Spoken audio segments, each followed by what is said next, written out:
बाद एक बार फिर आपका स्वागत है। कहानी कुर्सी की देख रहे हैं आप। पाकिस्तान के युद्ध जीतने वाले फेक नैरेटिव पर आज एयर चीफ मार्शल ने नई स्ट्राइक कर दी है। Air chief marshal AP Singh ने ऑपरेशन सिंदूर के दौरान पाकिस्तान को हुए नुकसान के बारे में बताया।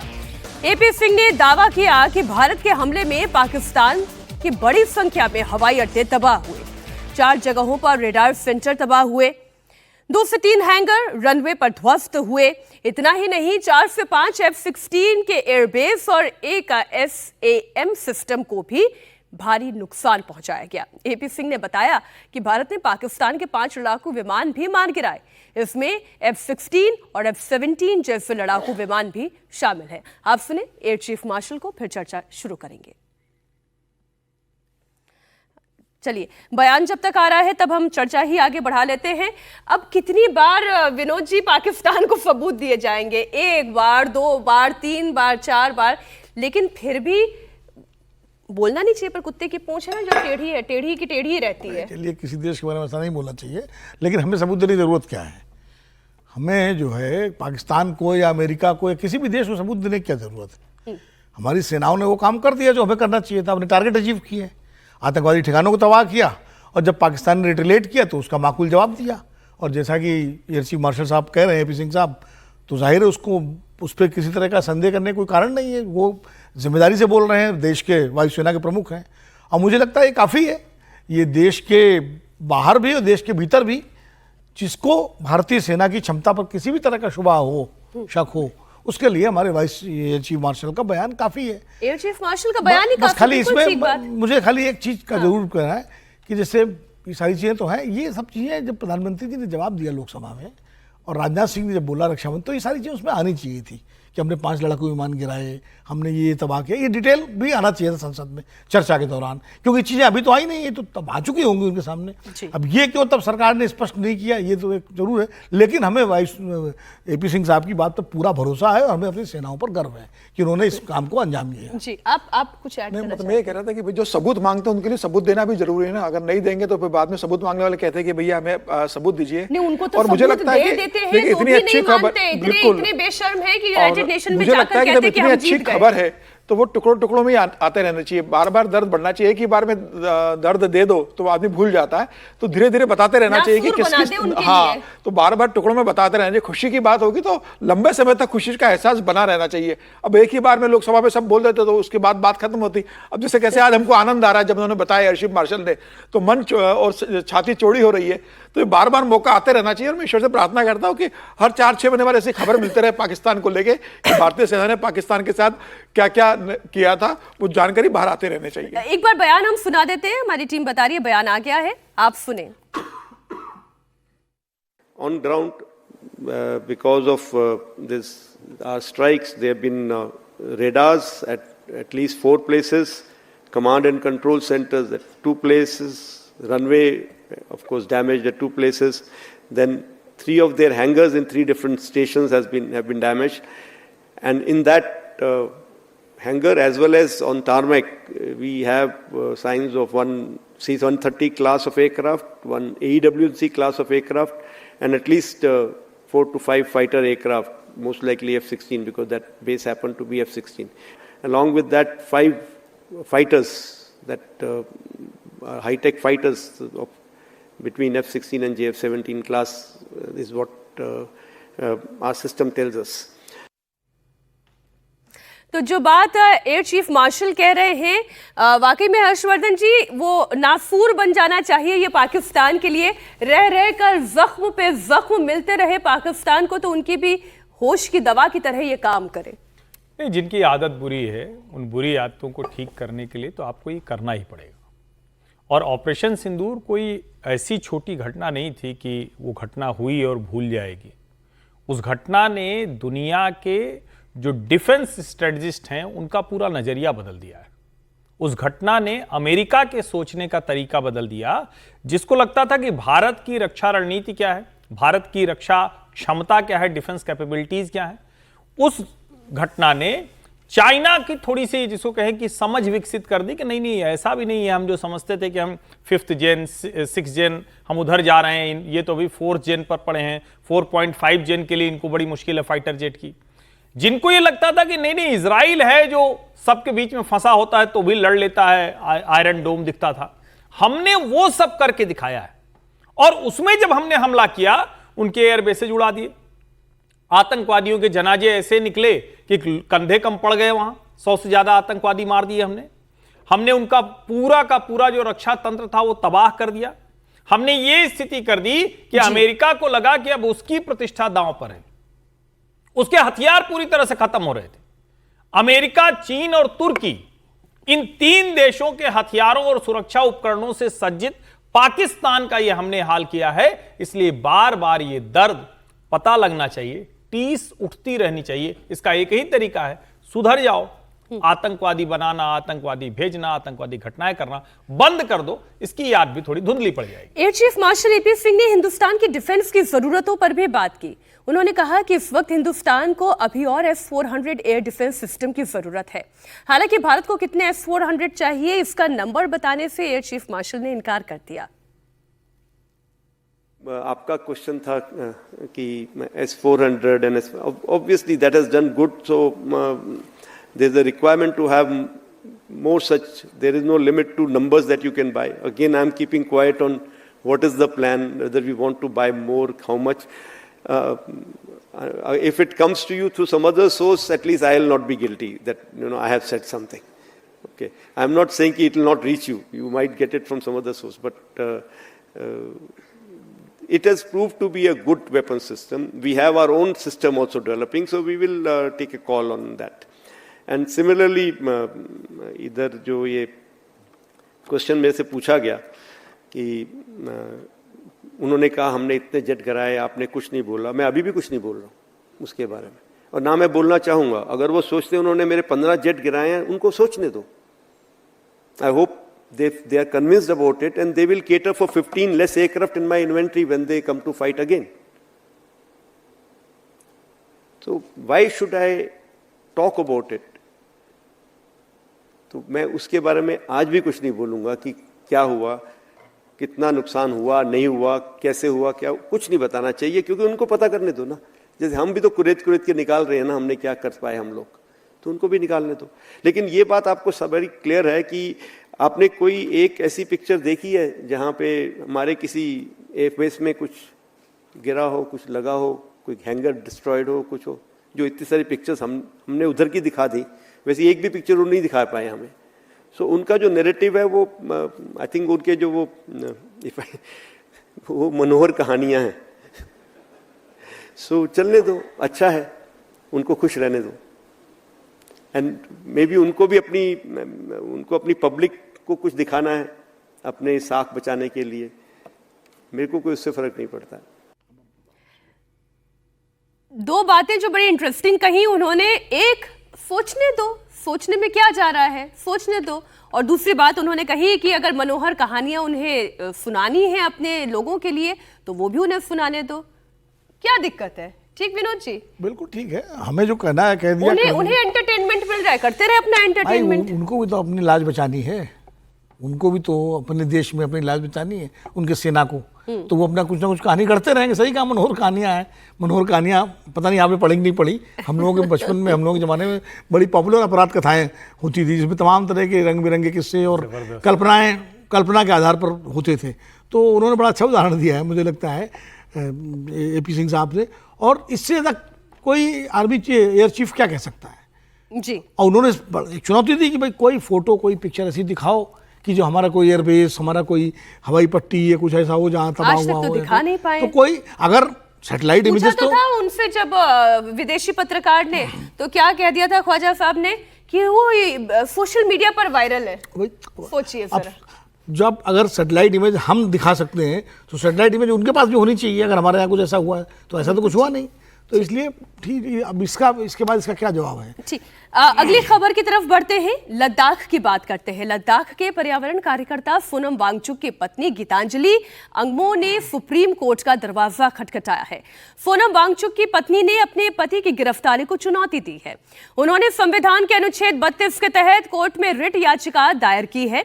वहीं गीतांजलि अंगमो ने राष्ट्रपति द्रौपदी मुर्मू को एक भावुक पत्र भी लिखा, अपने पति की बिना शर्त रिहाई की मांग भी की। सोनम वांगचुक को हिंसक विरोध प्रदर्शन भड़काने के आरोप में हिरासत में लेकर जोधपुर जेल ले जाया गया था। उन्होंने ये अपील की कि राष्ट्रपति एक आदिवासी होने के चलते लद्दाख के लोगों की भावनाओं को समझें। राष्ट्रपति द्रौपदी मुर्मू को भेजे गए 3 पेज के पत्र में अंगमो ने आरोप लगाया कि पिछले 4 सालों से लोगों के हितों के लिए काम करने के कारण उनके पति के खिलाफ जासूसी कराई जा रही है। उन्होंने ये भी कहा कि वह अपने पति की स्थिति के बारे में पूरी तरह से अनजान है। गीतांजलि ने केंद्र सरकार पर भी हमला बोला। उन्होंने कहा कि केंद्र शासित प्रदेश में 24 सितंबर के हिंसा के बाद लद्दाख के लोगों के खिलाफ पुलिस अत्याचार कर रही है। गीतांजलि ने एक पोस्ट पर लिखा कि क्या भारत वास्तव में स्वतंत्र है? 1857 में 24,000 अंग्रेजों ने रानी के आदेश पर 300 मिलियन भारतीयों पर अत्याचार करने के लिए 1,35,000 भारतीय सिपाहियों का इस्तेमाल किया था। आज 1 दर्जन प्रशासक गृह मंत्रालय के आदेश के तहत 3 लाख लद्दाखियों पर अत्याचार कर रहे हैं और इस अत्याचार के लिए 2400 लद्दाखी पुलिस का दुरुपयोग किया जा रहा है। बहुत सी बातें शामिल की गई हैं पत्र में, बहुत सी बातें हैं। एक बयान मैं आपके सामने रख देती हूं और फिर सोनम वांगचुक की पत्नी ने जो कहा और वो जो कर रही हैं और जो सोनम वांगचुक के साथ हो रहा है उस पर चर्चा करेंगे। 5 डेज में वो ऑर्डर मिलना चाहिए था, डिटेंशन ऑर्डर, जो अभी तक नहीं मिला है। तो इसीलिए वेट करके 6 डे को हमने रिप्रेजेंटेशन लिखा to the President of India, Prime Minister of India, to the Home Minister, Law Minister, to the LG of Ladakh and the DC of Ladakh. But there was no response till yesterday. And therefore, yesterday we have filed a petition under the habeas corpus with the Supreme Court of India. एक तरफ तो सोनम से मिलने नहीं दिया जा रहा, उनकी मेडिसिन देना, उनकी प्रोटेक्शन, उनकी वेलबींग का ना मुझे कुछ पता है ना किसी को कुछ पता है। कोई और भी जोधपुर में जब उनको मिलने गए तो मिलने नहीं दिया। तो एक तरफ से उनको डिटेन किया जा रहा है इतने इनह्यूमन वे से, और सेकेंडली हमारे ऊपर विच हंटिंग और जोर कर दी गई है। जब कुछ पेपर्स में नहीं मिला सीबीआई और आईटी डिपार्टमेंट और वो सबको, तो अभी फिजिकली हमारे स्टाफ को ले जाके उनको फिजिकली और मेंटली टॉर्चर किया जा रहा है, जो बिल्कुल भी सही नहीं है। जो 2-3 बातें इंपॉर्टेंट ये कह रही हैं, उन्होंने आरोप लगाया कि विच हंटिंग हो रही है। इन्होंने आरोप लगाया कि डिटेन कर लिया गया, 5 दिनों तक डिटेंशन का लेटर क्यों नहीं दिया गया, जोधपुर जब गए मुलाकात करने के लिए तो मुलाकात क्यों नहीं करने दी गई। ऐसे बहुत सारे आरोप लगाए जा रहे हैं और पुलिस का दुरुपयोग भी किया जा रहा है। हर्षवर्धन जी, आपसे इस हिस्से की शुरुआत करते चर्चा। देखिए, मुझे लगता है कि ये उनका अधिकार है, देश के किसी भी नागरिक को अगर उसे लगता है कि उसके खिलाफ ज्यादती हो रही है, कोई सरकार गलत कर रही है, तो न्यायालय जा सकते हैं। और मुझे लगता है कि ये अच्छा भी हुआ एक तरह से। सुप्रीम कोर्ट गई है वो, सर्वोच्च न्यायालय में कम से कम अब इस बहाने से जो बात होगी, तो सोनम वांगचुक के ऊपर जो भी आरोप हैं या जिस आधार पर सरकार उनके खिलाफ कार्रवाई कर रही है, जिस आधार पर उनको जोधपुर की जेल में रखा गया, वो भी सामने आएगा। लेकिन कई बड़े सवाल खड़े हैं। मैं निजी तौर पर यह नहीं कह रहा हूं कि सोनम वांगचुक को आप देशद्रोही अपराधी घोषित कर दें, लेकिन सोनम वांगचुक की भूमिका पिछले कुछ समय से बड़ी विचित्र सी रही है। 2018 में उनको जो जमीन मिली, 2007 में उससे बहुत पहले, 2018 में तो इनकी सरकार थी, इन्हीं मोदी जी ने उनको जमीन दी थी। 2007 में यूपीए की सरकार ने क्यों उनके ऊपर ऐसे आरोप लगाए थे कि ये लद्दाख के खिलाफ काम कर रहे हैं, ये चीन के साथ काम करते हैं, ये अधिकारियों के साथ अभद्र व्यवहार करते हैं, ऐसा क्यों हुआ था? फिर ये कोई कुछ भी कहे कि हम तो वहां गए थे तो इसलिए प्रधानमंत्री जी की ही बड़ी तारीफ कर रहे थे। पाकिस्तान जाना, ऐसी किसी क्लाइमेट कॉन्फ्रेंस में या ऐसी किसी कॉन्फ्रेंस में जाना, ये थोड़ा चिंता पैदा करता है। क्योंकि मुझे ध्यान में है एक जिन्ना इंस्टीट्यूट हुआ करता था, पता नहीं वो अस्तित्व में है या क्या स्थिति है, शायद लंदन से चला करता था, इस्लामाबाद से चला करता था, उसकी बैंकॉक में कॉन्फ्रेंसेज हुआ करती थी। हमारे देश के पत्रकार वहां जाते थे और बात क्या करते थे, कश्मीर को कैसे आजादी दिलानी, जिसके नाम में फर्जी आजाद लगा रखा है, जो हमारा हिस्सा है, जो सचमुच जहां बुरा हाल है, जहां पाकिस्तान ने बर्बरता की, उसकी बात वो लोग नहीं करते थे, वो यहां की बात करते थे। तो क्या हो रहा था इसको हम आप नहीं बता सकते। और ये कहना कि कोई व्यक्ति बड़ा उसने कमाल का काम किया है, वो कुछ गड़बड़ नहीं कर सकता है। कई बार हम जब थोड़ा बड़े हो जाते हैं ना, तो हमें ये लगता है कि हम ही चलाएंगे। जैसे हो सकता है उनके मन में ये रहा, कोई जानता नहीं है, लेकिन 370 से निकलकर जब लद्दाख गया, जो वो चाहते थे, जो 30 साल पुरानी मांग पूरी हुई, हो सकता है उनको लगा हो कि लद्दाख अब हम चलाएंगे। ये कैसे हो सकता है भाई? और एक इसकी इजाजत तो मीनाक्षी जी कतई नहीं दी जा सकती कि किसी हिस्से का कोई व्यक्ति कहे कि ना ना यहां दूसरे हिस्से वाला नहीं आएगा। ऐसा नहीं होने वाला है। लेह लद्दाख के लोग जैसे दिल्ली में और हमारे उत्तर प्रदेश में आके रह सकते हैं, वैसे उत्तर प्रदेश और दिल्ली का आदमी, देश का हर हिस्से का आदमी वहां जाके रहे, वहां जाके खरीद भी सकता है। पर्यावरण और संस्कृति का ध्यान रखेंगे वो ठीक बात है। लेकिन ये जो लद्दाख की पूरी सियासत बदली है विनोद जी, ये लद्दाख की सियासत ऐसे एकदम से तो नहीं बदली होगी, वो एक साल दर साल बदलती चली गई होगी। सोनम वांगचुक 2007 में कांग्रेस की नजर में कुछ गलत कर रहे थे। 2018 में अभी हर्षवर्धन जी ने कहा कि उन्हें इस गवर्नमेंट के ही टेन्योर में बड़ी जमीन भी मिल गई। अब इसी गवर्नमेंट पर यह आरोप भी है, जो पुलिस पर आरोप लगा रही है सोनम वांगचुक की पत्नी की गलत किया जा रहा है, विच हंटिंग हो रही है। सीबीआई का भी नाम ले लिया, आईबी का भी नाम ले लिया, थोड़े दिनों में ईडी का भी नाम सामने आ जाएगा। सियासत बदल तो रही है और बहुत तेजी से बदली है, हमें अब दिख रही है। नहीं, देखिए, सोनम वांगचुक के बारे में हमारी अपनी सबकी अलग अलग राय हो सकती है। मेरी राय है कि मैं उनको देशद्रोही कतई नहीं मानता। उनसे आप लोग असहमत हो सकते हैं, क्योंकि सरकार वो लगातार लद्दाख को लेकर आवाज़ उठा रहे थे पिछले 2 साल 3 साल से, और अनशन भी कर रहे थे। दिल्ली में तक पदयात्रा की उन्होंने, तो उन्होंने सैनिकों के लिए वो भी बना के भेजे हैं, सोलर वो जो है बना के भेजे। उन्होंने वहाँ पानी की समस्या का समाधान, जो गर्मियों में समस्या हो जाती है, उसके लिए उन्होंने जो वो क्यों बनाए, क्या कहते हैं, स्तूप बनाए, आइस स्तूप, बहुत सारा काम किया उन्होंने। और जब तक आप सरकार के सुर में सुर मिलाते रहे, तब तक आप बहुत महान थे। आपको पुरस्कार भी मिल रहा है, अवार्ड भी मिल रहा है। और जैसे ही आपने थोड़ा सा सरकार से इतर लाइन इतर क्या थी भाई, 2020 के चुनाव में खुद बीजेपी ने वादा किया था कि हम 6 शेड्यूल में शामिल करेंगे, तो वही तो मांग रहे थे वो। जब आपने वादा किया, आप उसकी प्रक्रिया शुरू करिए। लद्दाख की स्टेट की जहाँ की बात है, स्टेट हुड की, अभी सोनम वांगचुक को छोड़िए, अभी वहाँ जो एक संस्था है, संगठन है, मैं नाम बोल रहा हूँ, उसके चीफ ने कहा कि हम 370 का हमने विरोध किया था, लेकिन हम तब ज़्यादा प्रोटेक्टेड थे। अब हमें महसूस हो रहा है, अब उनका नाम है कुछ जंगियाओ करके कुछ नाम है, वो उसके प्रमुख हैं संस्था के, जिन्होंने कहा कि हम बातचीत नहीं करेंगे जब तक ये रिहा नहीं होती। कारगिल और लद्दाख में हमेशा विरोधाभास रहा है। आज कारगिल के लोग भी सोनम वांगचुक की रिहाई के लिए एकजुट हो गए हैं, और सोनम वांगचुक वहाँ जन समर्थन भी है। सोनम वांगचुक ने एक भी बयान ऐसा नहीं दिया कि वो भारत से कोई अलग होने की बात कर रहे हो, ये भी उड़ाया जा रहा है।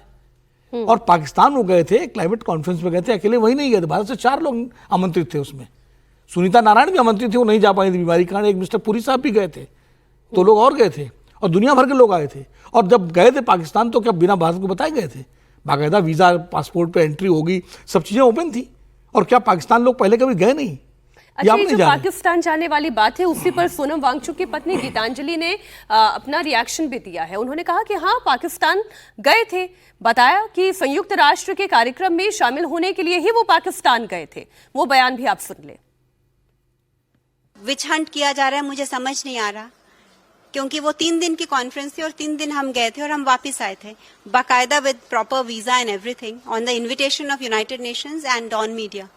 So it was a conference. What's wrong with it? India can play cricket with Pakistan. Okay, Mr. Modi can visit China. Nobody asks na question because we know the intent is right. So we don't. हमको action नहीं देखना चाहिए, उसके पीछे का intent देखना चाहिए. समीर जी, कौन तय करेगा सोनम वांगचुक का इंटेंशन ठीक था या नहीं था? सुप्रीम कोर्ट गया है अब ये मामला। देखिए, निश्चित रूप से मुझे लगता है सुप्रीम कोर्ट इस मामले में सुनवाई करेगा, और सोनम वांगचुक पर अगर सरकार ने एनएसए लगाई है तो सरकार के पास कुछ रहा होगा। लेकिन ये बात भी सही है कि तो सामने क्यों नहीं आ रहा है फिर? नहीं तो, लेकिन ये बात भी सही है जो गीतांजलि ने कहा कि भाई अरेस्ट होने के 5 दिन के भीतर आपको किस आधार पर आपको एनएसए लगाया, इसकी कॉपी दी जाती है, वो अभी तक दी नहीं गई है। उसी आधार के पे वो एनएसए को चुनौती सुप्रीम कोर्ट में, हाई कोर्ट में दे सकते थे, तो अब वो सुप्रीम कोर्ट गई, अब सुप्रीम कोर्ट सुनवाई करेगा। और मुझे लगता है कि सुप्रीम कोर्ट में जब मामला आएगा, सुप्रीम कोर्ट गृह मंत्रालय को, केंद्र सरकार को नोटिस जारी करके पूछेगा कि भाई किस आधार पर एनएसए लगाया गया, वो आप डॉक्यूमेंट्स जिस पे लगाया उसको भी दीजिए और केंद्र सुप्रीम कोर्ट को भी बताइए। तो सरकार को ये आज तो कल बताना पड़ेगा कि अगर आपने एनएसए जैसा इतना मुझे बड़ा, एक लाइन में जवाब दीजिएगा कि सरकार डिटेन करके अपनी परेशानी लद्दाख में बढ़ा रही है या कम कर रही है? नहीं, मुझे लगता है कि उस समय अगर सरकार को लगा हुआ कि जिस तरीके से हिंसक आंदोलन हो रहा है और उसको रोकने के लिए, और ये अभी ना हो इसके लिए हमें सोनम वांगचुक को गिरफ्तार करना पड़ेगा, तो सरकार गिरफ्तार कर सकती थी। लेकिन एनएसए लगाना, मुझे लग रहा है एनएसए लगाना, मुझे लगता है कि एक बड़ा मतलब सरकार ने कठोर निर्णय लिया। सरकार हाउस अरेस्ट कर सकती थी, सरकार दूसरे मामले में गिरफ्तार कर सकती थी। एनएसए उनके ऊपर साबित करना सरकार के लिए बहुत आसान नहीं होगा। मैं बस एक मुझे ब्रेक के लिए जाना है, मुझे कॉल आ गया है, लेकिन यही सवाल आपके पास लेके आ रहे हैं हर्षवर्धन जी, एक लाइन में जवाब दें। सरकार ने अपनी सिरदर्द बढ़ाई है या कम कर रही है? नहीं, मुझे लगता है कि जिस तरह से वहाँ गोली चली, अशांति की स्थिति आ गई, फूंक दिया गया, और उसके पीछे अगर सोनम वांगचुक किसी भी तरह से शामिल है तो बिल्कुल गिरफ्तारी होनी चाहिए। इस वजह से थोड़ी ना कोई बड़ा आदमी वो आग लगवा देगा, अगर उसकी बात आरोप आ रहे हैं तो जब साबित होगा तो देखा जाएगा।